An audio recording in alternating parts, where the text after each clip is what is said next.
Mike Brown. Okay. When that happened, that was more for me like, okay, I have to do something every day. And what I did was I changed my bank over. I started banking with Liberty Bank, which is a black-owned bank here in Louisiana. Man, I went from a bag to a bag to a bag. I remember me and Mama used to ride the cab. Pull up at the lot, no more lease. Welcome back. I am Porsche, and this is the Washington Collaboration, your hangout spot for black entrepreneurs and dope people looking for a daily dose of inspiration while we all take this journey to success. Today marks the first episode of Brown People Talks, where brown people talk about entrepreneurship, life, and random stuff. I hope you're excited because I'm excited to embark on this journey with you guys. Hope you enjoy. Let's get... Wait. Before we get into the video, go ahead and subscribe. Share with your friends, let them watch. Turn on that post notification bell because we post every Sunday and you don't want to miss out on the heat. This is my friend, my sister from another mister. Is that how I say it? Yeah. Jenea. Okay. Hi, She is my first guest on Brown People Talk, where brown people talk. Okay? We're gonna get into a whole lot of today. So let's get into it. Before the video came on, we were talking about everything going on social media with Black Lives Matter and Trump. You know, we was about to get into the conversation, but I told her to save it for the camera. Yes. So, what you feel about it? Well, everybody know I'm pro-black, and I say that As because we can see. yes, I'm pro-black. Because a lot of people, and I've been talking to friends about this, that when things happen like this, they want to jump on the bandwagon, let's protest, let's riot, but you got to do this stuff 365 days out the week. What are you giving back to your community? Not when, oh, it's flashy for the news, the camera, and then you want to, yeah, I'm so pro-black, but when this die down in 2 months, because it's going to die down, right? Then what, you're going to go back to the normal, you're going to give the white people your money, you're going to forget about the kids that need help in your community, the black community. People, my phone was a thought and it decided to go there. Okay, so we had a whole good conversation about like 7-8 minutes of good conversation that is gone. Okay, so we just gonna keep it going. The last thing we were talking about that you guys saw was we were talking about the Black Lives Matter movement that's going on right now all over social media in all 50 states. 50. And you saw, was that Paris? Paris had a protest? I did see that. That was this morning. Well, it was yesterday, but I seen it this morning. My thing was like, I appreciate it. I really do, but I don't see the connection of how it's gone. These people in the States don't care about the fact that Paris is protesting. No. They don't. And I feel like with protesting, it's kind of like a fine line. Like, we're not in, and like I said earlier, I'm very pro-black. So don't get me wrong with this. Like, we're not in the 1940s when we protest. Like, we have to put more action because are we going to protest every day until change happens? Because normally it's just one protest and here, there, riot here, and then 2 months it's over with. Right. But we have to do something every day. So if you want to protest, and like with me when it happened back with where was that? The guy, he was kind of heavy set, the police officer killed. When and he couldn't read. No, in St. Louis. What's his name? Not recently. I'm talking about before he was selling cigarettes. No, this was the younger boy. Well, with that incident, I can't think of his name.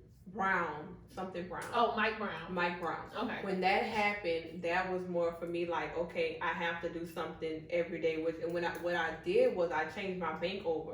I started banking with Liberty Bank, which is a black-owned bank here in Louisiana. Yes, but I have to drive 45 minutes to the bank. They don't have the app on the phone, but I take that initiative. Like, I would rather give my money to the black bank than the white bank. And that's what I'm saying. Like, okay, if you're going to protest something, let's start protesting forever, and not just now when it's flashy and let's go in our pockets.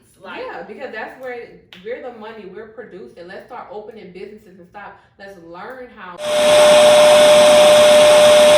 Oh, the phone keep hating on us. Okay, I just don't know no more. This is why these are candid conversations, because the phone is a hater. And it's real.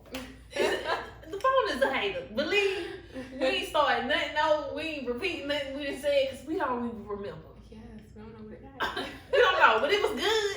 I mean, we had a deep conversation. Y'all ain't gonna see it, but it was good. That's funny. Okay. So, back when the first video happened, pre-video, Jenea was talking about her childhood and how she grew up. So I'll let her tell you guys that again, because it kind of, I feel like your childhood is important to your story and how the things you persevere through. So, well, I was born in New Orleans. I grew up with my mom and my dad. When I was 5, they got a divorce. That was really hard for me to deal with because I lived with my grandmother for a short period of time. I didn't know what was going on. Then I moved back with my mom. We moved to Kentwood a year before Katrina. And then when that happened, it was like my mom kind of took us from our environment into the country. I'm a city girl. Yeah, I was just about to say, if you don't know what Kentwood is, just don't worry about it.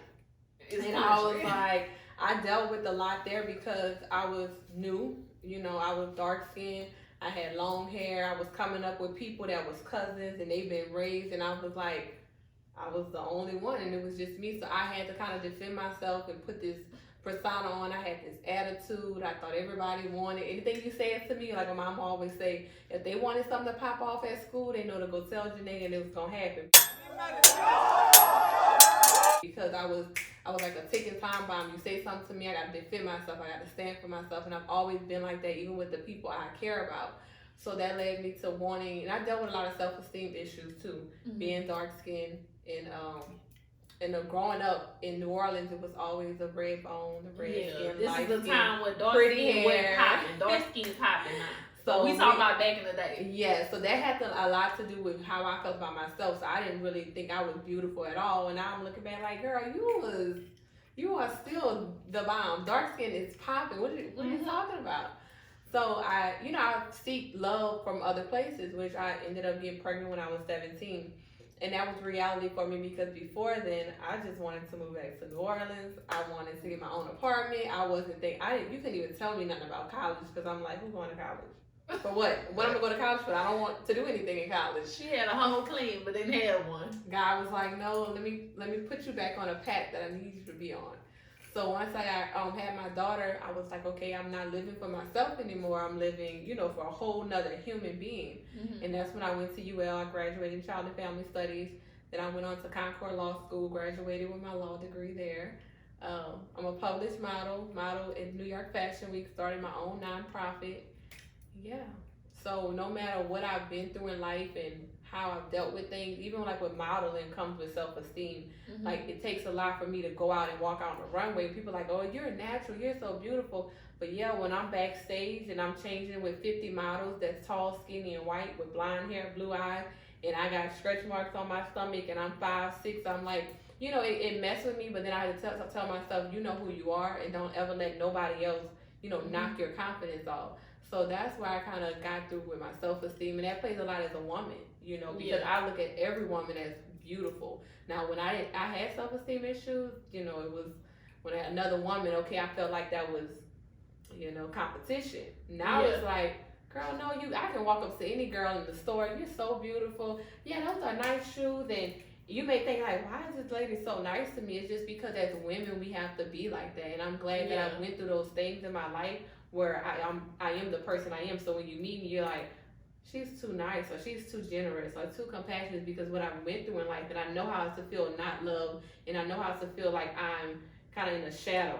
So that's why, And it's always good to, as women, to boost each other up. Yeah. Because you just never know. If you know how it feels, somebody give you a little compliment. I'm like, girl, you see that? You see my shoes matching my jacket. You see, I tried, but I really didn't. Yeah, but that it helps because as women we knock each other down, and I've dealt with it. Even when I was in college and taking classes, I had to deal with people talking about teen moms because I was in child and family studies, so we talk about the child and the teens and the adolescents and things like that.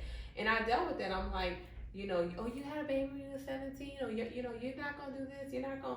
And it's like that affected me, and that made me go harder in life because I'm like, I'm not gonna be another statistic. Yeah, because in our community, I feel like it's this negative connotation where, okay, once you become a mama, it's all about them. Like, you can't do nothing else. Yeah. Whereas if you kind of switch your mindset, and when I become a mama, somebody's mother, I no longer live just for myself. I live for them, but I still gotta live. I can't just be like, okay, I'm gonna just go to work because I clearly need to make money.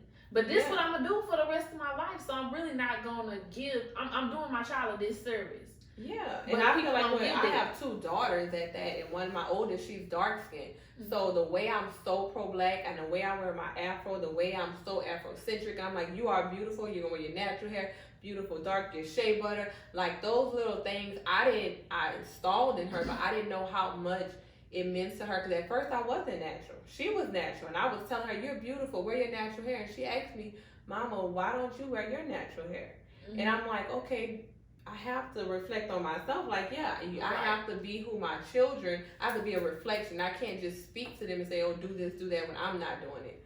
So that's true. Like, you can still be a mom, be whatever you want to be, but also be who you are. Like, still have your own yourself. Because if I'm not good, my kids are not good. Right. So I have to be happy in my career. I have to be happy in my life. Have my self-care time, because I make sure I get my self-care time, my me time, and then I get back to business. And that's okay. Right, because kids look more at what you do than what you say. My daughter can tell you stuff, but yeah, she looking at you and, okay, my mama, when we were young, and my mama used to look in the mirror and, fix her hair, and she used to get dressed and care about herself. That's the stuff that they really gonna look at. My mama, she used to go and mentor the kids. They looking at your actions rather than your words. Yeah, because my oldest, she's telling me she want to be a mentor. She want to give back to the community. My 1-year-old, well, when she was one, my youngest, I was in law school then, and I was staying up late at night reading and studying, and she would get a book and sit. I think I posted it on Snapchat one night. She just got a book and sat next to me and just opened it and read it, and it was just like reality. Like, they're looking at everything I'm doing. So no matter what I tell them, it's what I show them is what they're gonna take. Right. And her youngest is a grown lady. Yeah. Okay. How she's about to be 4, but she told me over the weekend I was putting lipstick on. 27? She thinks she's 27, girl. She told me over the weekend, she was like, Mommy, you're so cute. But it's things like that as I tell them that, like, you're so beautiful. Oh, I like that pink shirt with that pink glitter, girl. You popping. And I tell them, so now they know when they go around other people, they know how to give compliments, and that's okay. Man, I went from a bag to a bag to a bag. I remember me and Mama used to ride the cab. Pull up at the light, no more.